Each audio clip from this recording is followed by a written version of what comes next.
Hello friends, welcome all of you once again. In last lecture we have seen that the comparison of Young's double slit interference pattern and single slit diffraction pattern, resolving power and the Rayleigh's criteria for the limit of resolution.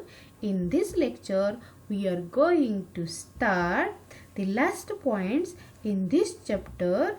They are resolving power of a microscope and the resolving power of the telescope. Let us see the resolving power of a microscope. Let us see the diagram for the resolving power of a microscope.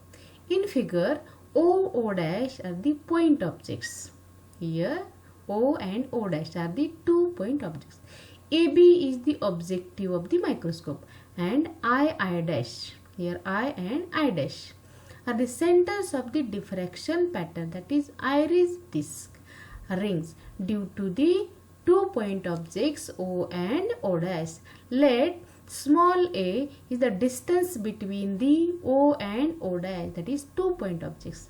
Small n is the refractive index of the object and the objective, and lambda n is the wavelength of light in a medium. 2 alpha, see in diagram here, 2 alpha is the angular separation between the objects at the objective, and the 2a sin alpha is the path difference between the two waves. We have to find the value of path difference, that is the 2a sin alpha. For this purpose we require the diagram, that is the enlarged portion of the 2-point objective. Here in this figure, the diagram, the diffraction patterns observed, and the diffraction pattern consists of the central maxima and the minima. Here the diffraction pattern, central band have the maximum intensity and the intensity of the secondary maximas continuously goes on decreasing. To find out the path difference between the two waves, consider the diagram, that is the enlarged view of the region around the point objects O and O dash.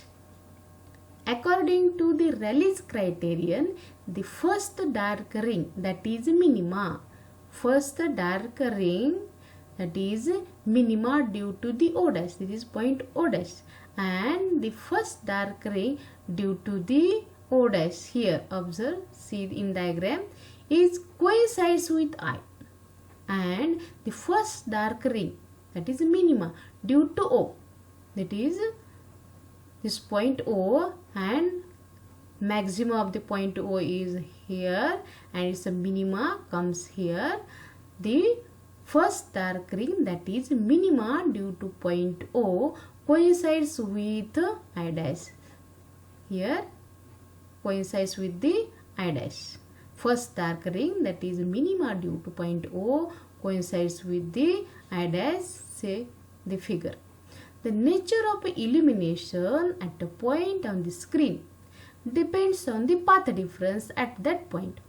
Consider point I, here point I shown in figure, where dark rings due to I dash is located.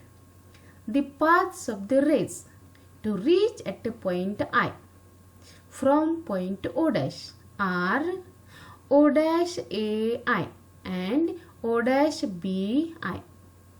Here I is symmetric with point O.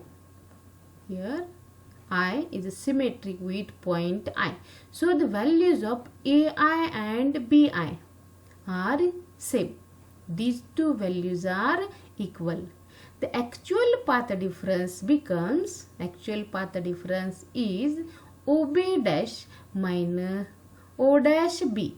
Actual path difference is O dash B minus O dash A. The enlarged portion around the point objects O and O dash is shown in this figure, and we can prove that the path difference from this figure, path difference is given by relation O D O dash plus O dash C. Here the value of D O dash Consider the triangle and take the sign relation. This angle is alpha. Sin alpha equal to DO dash divided by OO dash. The value of OO dash is equal to small a. Therefore, we get DO dash is equal to A sin alpha. And the value of O dash C. In this triangle, taking the sign relation, sin alpha equal to O dash C divided by OO dash. So, we get the value of O dash C equal to A sin alpha, and addition of these two becomes 2A sin alpha.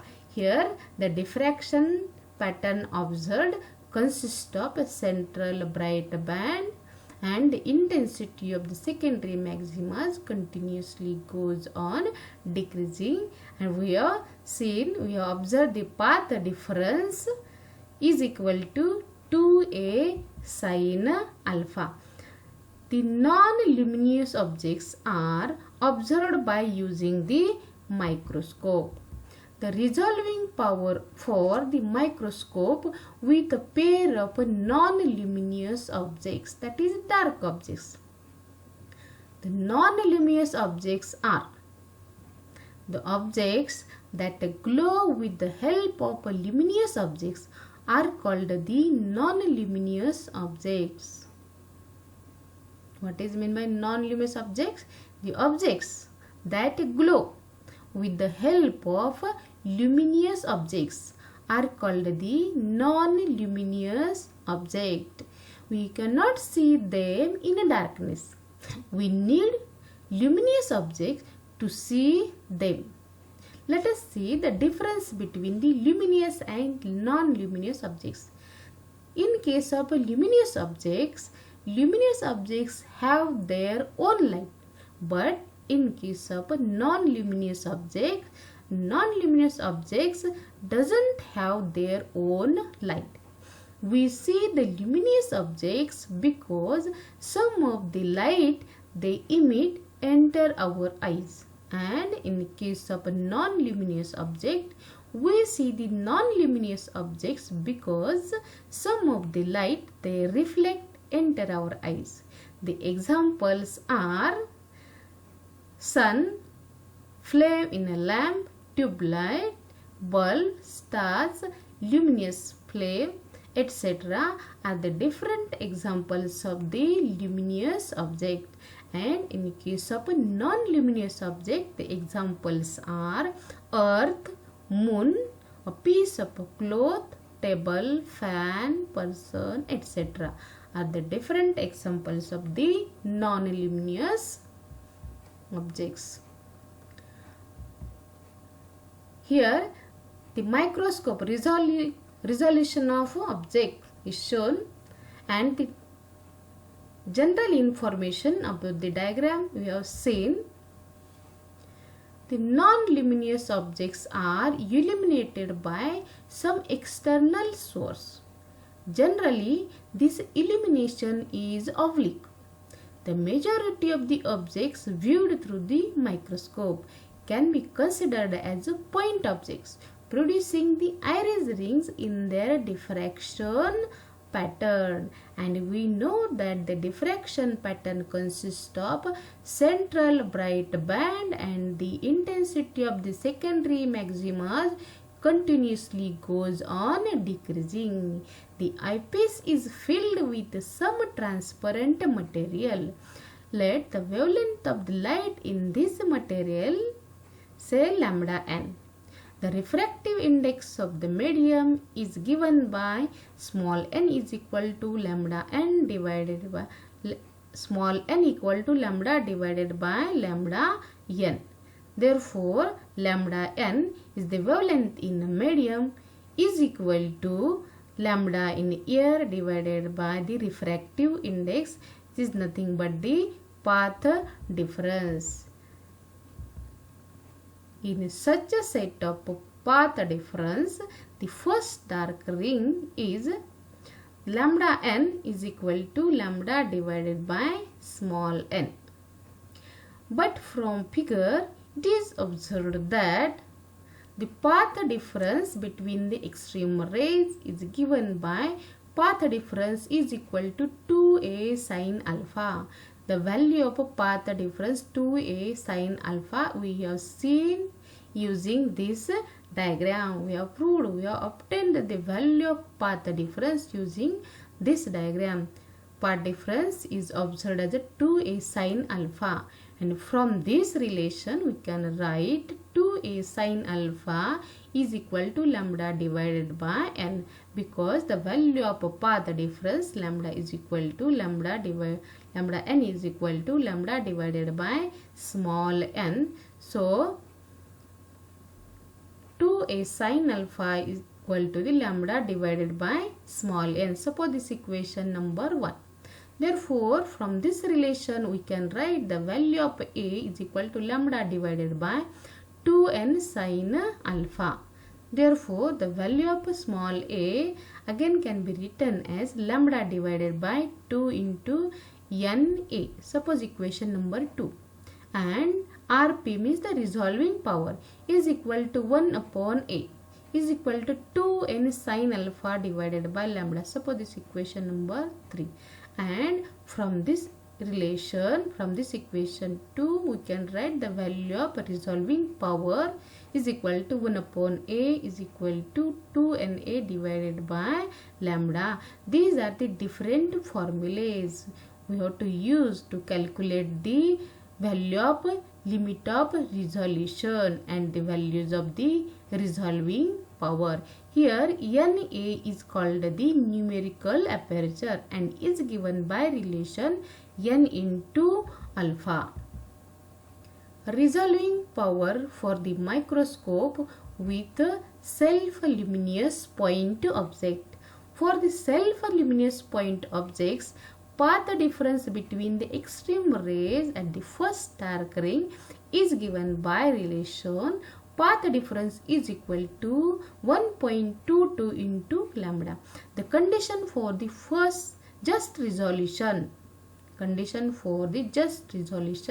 is given by relation path difference is equal to 2a sine alpha. We obtained this relation path difference is equal to 2a sine alpha, and the path difference for the microscope with self-luminous point objects is given by is equal to 1.22 into lambda. So with the value of path difference here 1.22 into lambda is equal to 2a sine alpha. Suppose equation number 1, and from this relation we can obtain the value of small a is equal to 1.22 into lambda divided by 2a sine alpha. Dividing by 2, here we get 0.61 into lambda divided by a sine alpha is equal to 0.61 lambda divided by Na. Here Na is called the numerical aperture, means we get the value of small a is equal to 0.61 lambda divided by Na. Suppose this equation number 2, and from this we can calculate the value of resolving power is equal to 1 upon a is equal to Na divided by 0.61 into lambda. Suppose this equation number 3. Here small a is the limit of resolution, and the reciprocal of limit of resolution is called the resolving power of an optical instrument. To increase the value of resolving power of a microscope, the value of a small a, here the value of a small a should be minimum. This can be achieved by using an oil-filled objective which provides a higher value of Ri, that is the refractive index n. The resolving power of a telescope. See the diagram for the ray diagram for the resolving power of a telescope. Here the diffraction pattern is observed on the screen.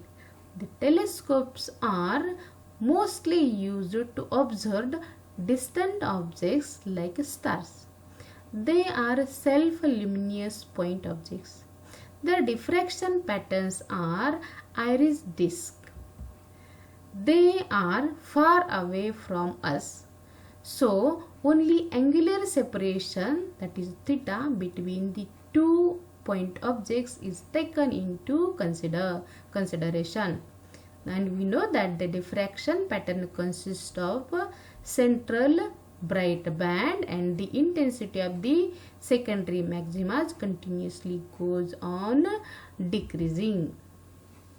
According to Rayleigh's criterion, minimum separation between the images I and I dash, the minimum separation between the I and I dash, these are the images of the point objects, is given by, which is equal to the radius of the first iris. The path difference between the extreme rays and the first dark ring is given by relation B I dash minus A I dash is equal to 1.22 into lambda. If capital D is the aperture of a telescope, that is the diameter AB of the objective, therefore B I dash minus A I dash nearly equal to capital D into theta is equal to 1.22 into lambda. From this relation we can calculate the value of theta as theta is equal to 1.22 into lambda divided by capital D. Suppose this equation number 1, and from this relation we can obtain the value of resolving power is equal to 1 upon theta is equal to capital D divided by 1.22 into lambda. Suppose this equation number 2. This equation is the limit of resolution, and the reciprocal of limit of resolution is nothing but the resolving power of an optical instrument. Here optical instrument used as the telescope. To increase the resolving power of a telescope, its objective, that is aperture, should be large as possible. Radio telescope. See the diagram for the GMRT radio telescope, that is the giant meter wave radio telescope.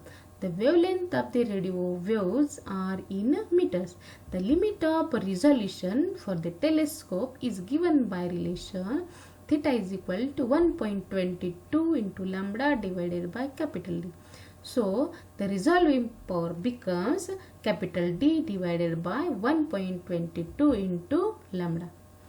To increase the value of a resolving power of a telescope, the diameter, that is aperture of the lens, should be increased about some kilometers. That is, larger lens should be used, but practically this is impossible. In a radio telescope, diameter of a lens, that is the aperture of the lens, can be made large by avoiding the different difficulties. Instead of using one disc, the number of dishes are used. In such a case, the arrays of the antenna spread over the several kilometers. For example, the giant meter wave radio telescope, that is GMRT, located at Narayangaon near Pune in Maharashtra. We will stop here, and our topic is completed. We meet in the next lecture to see the next topic. Thank you.